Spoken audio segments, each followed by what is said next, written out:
Task number 4, SMTPS, POP3S and IMAPS.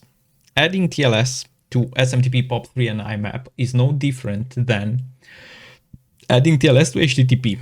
Similar to how HTTP gets an appended S for secure and becomes HTTPS, SMTP, POP3 and IMAP become SMTPS, POP3S and IMAPS, respectively. I've said these three things like multiple times in 3 seconds. Using these protocols over TLS is no different than using HTTP over TLS. Do you feel that these sentences just keep repeating themselves?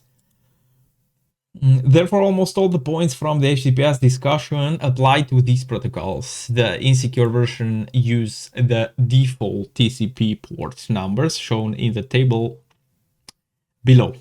We have here the protocols, unsecured ones with their default ports, and then the secured one with their default ports.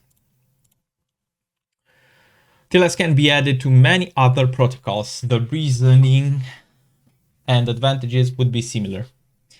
Answer the questions below. If you capture network traffic, in which of the following protocols can you extract login credentials?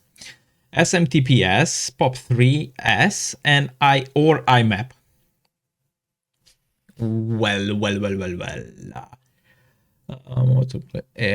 Can you extract login credentials?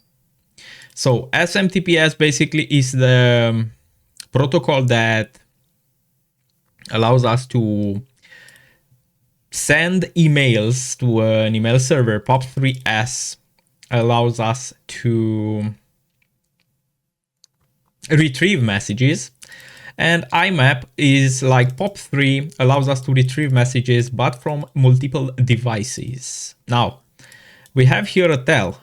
On these two we have the ended S, which comes from secure. So these two we cannot see login credentials. We cannot extract them without the key, encryption key. But IMAP, we see that in our question, IMAP is the only one without the secure certificate added over it.